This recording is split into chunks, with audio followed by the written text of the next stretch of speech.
CBI प्रकारांतर से मोदी सरकार की साख पूरी तरह खत्म। केजरीवाल का आजाद भारत की सबसे बड़ी राजनीतिक साजिश का आरोप गूंजेगा। लेखक के रविंद्रन। अरविंद केजरीवाल, मनीष सिसोदिया और 21 अन्य के खिलाफ दिल्ली आबकारी नीति मुकदमे को खारिज करने के एक सत्र न्यायालय के फैसले से एक राजनीतिक और संस्थागत महत्व की निर्णायक चर्चा शुरू हो गई है, जो एक मुकदमे की किस्मत से कहीं आगे की बात है। केंद्रीय जांच ब्यूरो सीबीआई का प्रक्रियात्मक उल्लंघन, उसकी सुनी सुनाई बातों पर निर्भरता और संवैधानिक सुरक्षा उपायों की अनदेखी के लिए तीखी आलोचना करके राउज एवेन्यू की अदालत ने न सिर्फ आरोपियों को बरी किया है, बल्कि इसने भारत की सबसे बड़ी जांच एजेंसी की साख पर भी एक लंबा साया डाल दिया है। महीनों तक यह आबकारी मुकदमा राजनीतिक बहस में छाया रहा है। दिल्ली की शराब नीति बनाने और उसे लागू करने में कथित गड़बड़ियों पर केंद्रित आरोपों को आम आदमी पार्टी सरकार के सबसे ऊंचे लेवल पर प्रणालीगत भ्रष्टाचार के सबूत के तौर पर पेश किया गया। उस समय के मुख्यमंत्री केजरीवाल और उनके उपमुख्यमंत्री मनीष सिसोदिया को गिरफ्तार किया गया, उनसे बहुत पूछताछ की गई और राजनीतिक विरोधियों ने उन्हें निजी फायदे के लिए बनाई गई नीति के वास्तुकार के तौर पर पेश किया। केजरीवाल भारत के पहले मुख्यमंत्री बने जिन्हें पद पर रहते हुए गिरफ्तार किया गया। मोदी सरकार ने इस मामले को भ्रष्टाचार के खिलाफ एक निर्णायक कदम बताया, जो शून्य सहनशीलता की उनकी गढ़ी एक बड़ी कहानी का हिस्सा था और बाद के चुनावों में भी उसने इसका पूरा इस्तेमाल किया। अदालत द्वारा आरोप को ही खारिज से उस कहानी में रुकावट आती है। अपने आदेश में न्यायाधीश ने जांच के तरीके में गंभीर कमियों को रेखांकित किया और उन नाकामियों की ओर इशारा किया जो आपराधिक न्यायशास्त्र के मूल पर हमला करती हैं। अदालत का यह निष्कर्ष कि संवैधानिक सिद्धांतों से समझौता किया गया और अभियोजन पक्ष ने बिना पुष्टि वाले बयानों पर बहुत ज्यादा भरोसा किया, मामले की बुनियाद को ही कमजोर करता है। अदालत शायद ही कभी ऐसी भाषा का इस्तेमाल करते हैं जो जांच की ईमानदारी पर सीधे सवाल उठाती हो। जब वे ऐसा करते हैं तो इसके नतीजे तुरंत की कार्रवाई से कहीं ज्यादा असरदार होते हैं। सीबीआई लंबे समय से राजनीतिक प्रभाव के प्रति स्वयं के कमजोर होने की धारणा से जूझ रही है। एक दशक से भी ज्यादा समय पहले सर्वोच्च न्यायालय ने कोयला आवंटन मामले की सुनवाई के दौरान इसे पिंजरे में बंद तोता जो अपने मालिक की आवाज में बोल रहा है कहा था। यह कहावत संस्थागत गुलामी के आशुलिपि के तौर पर लोगों की जुबान पर चढ़ गई।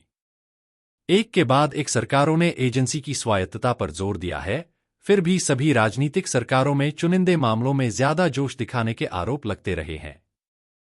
दिल्ली के आबकारी मुकदमे के खारिज होने से यह सोच और पक्की हो सकती है कि सीबीआई की स्थिति में बहुत कम बदलाव हुआ है। केजरीवाल का जवाब अपनी खासियत के हिसाब से आक्रामक था। उन्होंने आबकारी मामले में अभियोजन को आजाद भारत की सबसे बड़ी राजनीतिक साजिश बताया और सीधे प्रधानमंत्री नरेंद्र मोदी और गृह मंत्री अमित शाह पर इसे अंजाम देने का आरोप लगाया। ऐसी बातें राजनीतिक रूप से आवेशित होती हैं, फिर भी अदालत की फटकार इसे और हवा देती है। जब कोई जांच प्रक्रिया की कमियों के कारण न्यायिक विचारण में फेल हो जाती है, तो राजनीतिक मतलब निकालने की गुंजाइश बढ़ जाती है। आम आदमी पार्टी के समर्थक कहते हैं कि अभियोजन कभी भी जिम्मेदारी निभाने के बारे में नहीं था, बल्कि एक ऐसे दुश्मन को बेअसर करने के बारे में था जिसने दिल्ली और उसके बाहर भाजपा को बार बार चुनौती दी है। भाजपा नेताओं ने बदले की कार्रवाई के आरोपों को लगातार खारिज किया है। उनका कहना है कि भ्रष्टाचार विरोधी एजेंसियों को बिना किसी डर या पक्षपात के काम करने देना चाहिए। उनका कहना है कि न्यायपालिका ही आखिरी फैसला सुनाने वाली संस्था है और जांचकर्ता एजेंसी के खिलाफ आदेश कानूनी प्रक्रिया का हिस्सा है। फिर भी जांच में गलत हथकंडे अपनाने के आधार पर किसी बड़े स्तर के मुकदमे का खत्म होना सत्ता के लिए राजनीतिक रूप से नुकसानदायक है। बड़ी चिंता संस्थागत है। सीबीआई की वैधता सिर्फ सजा पर ही नहीं, बल्कि जनता के इस भरोसे पर भी निर्भर करती है कि वह स्वतंत्र रूप से काम करती है, जांच प्रक्रिया का पूरी तरह पालन करती है और संवैधानिक नागरिक सुरक्षा उपायों का सम्मान करती है। आपराधिक जांच को, खासकर सरकारी अधिकारियों से जुड़े मामलों में, सबसे कड़ी जांच से गुजरनी चाहिए। अगर अदालत को पता चलता है कि सही प्रक्रिया से समझौता किया गया है, तो एजेंसी की साख पर असर पड़ता है, चाहे राजनीतिक संदर्भ कुछ भी हो। एक बार भरोसा खत्म हो जाने के बाद उसे वापस पाना मुश्किल होता है। आबकारी मुकदमे में निर्णय ऐसे समय में सामने आया है जब राजनीतिक विवादों में केंद्रीय जांच एजेंसियों का इस्तेमाल बढ़ गया था। सभी विपक्षी पार्टियों ने प्रवर्तन निदेशालय, ईडी, सीबीआई और आयकर अधिकारियों पर गलत तरीके से निशाना बनाने का आरोप लगाया है। संसद और सार्वजनिक फोरम में पेश किए गए डेटा का हवाला देकर यह कहा गया है कि पिछले 10 सालों में दर्ज हुए ज्यादातर केस विपक्ष के नेताओं से जुड़े हैं। सरकार का कहना है कि कार्रवाई राजनीतिक के बजाय गलत कामों के रुझान को दिखाता है। अलग अलग मामलों में जांच की गुणवत्ता के मामले में यह सच हो सकता है, परंतु जब जांच को घटिया या प्रक्रियाजन्य खोट वाला देखा जाता है तो शक और गहरा होता है।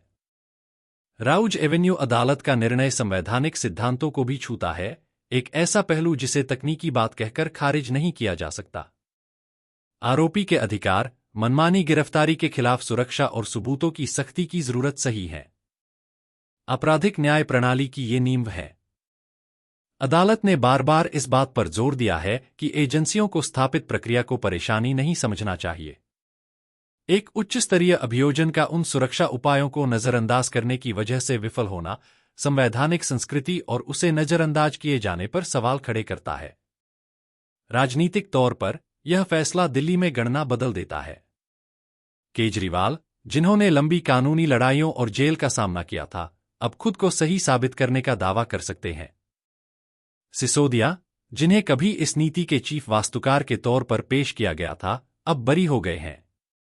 आम आदमी पार्टी, जिसने भ्रष्टाचार विरोधी सक्रियता पर अपना ब्रांड बनाया था, उसके लिए अदालत का आदेश यह तर्क देने का मौका देता है कि वह गलत काम करने वाली नहीं बल्कि शिकार पार्टी थी। केजरीवाल ने मोदी को दिल्ली में चुनाव कराने की चुनौती दी है। यह आख्यान चुनावी फायदे में बदलेगा या नहीं, यह मतदाताओं की सोच पर निर्भर करेगा, लेकिन तुरंत मिलने वाले फायदे से इनकार नहीं किया जा सकता। लोगों की याददाश्त फैसले से उतनी ही बनती है जितनी की लक्षणा व्यंजना से। सर्वोच्च न्यायालय की पिंजरे में बंद तोता वाली टिप्पणी स्वायत्तता से समझौता कर लेने का बिंब बन गई। राउज एवेन्यू की अदालत की फटकार से उस आख्यान में एक और अध्याय जुड़ने का खतरा है। भरोसा वापस लाने के लिए सिर्फ सार्वजनिक बयानों से ज्यादा की जरूरत होगी। इसके लिए कानून का साफ तौर पर पालन, गलतियों के लिए अंदरूनी जवाबदेही और ऐसे मामलों का लगातार रिकॉर्ड चाहिए होगा जो न्यायिक जांच में टिके रहें। केजरीवाल का एक बड़ी राजनीतिक साजिश का आरोप उनके समर्थकों और विपक्ष के कुछ हिस्सों को पसंद आ सकता है। सरकार इसे पार्टी की बढ़ा चढ़ाकर कही गई बात कहकर खारिज कर देगी। इन दोनों स्थितियों के बीच न्यायपालिका है, जिसका काम न तो राजनीतिक दावों को सही ठहराना है और न ही कहानियों पर फैसला सुनाना है, बल्कि सबूतों और प्रक्रिया की जांच करना है। इस मामले में जांच की आलोचना में जांच का आकलन साफ रहा है।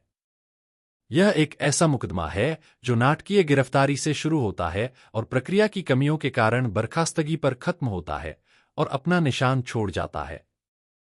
यह न केवल इसमें शामिल लोगों को बल्कि उन संस्थाओं को भी प्रभावित करेगा जिन्हें कानून का राज बनाए रखने का काम सौंपा गया है।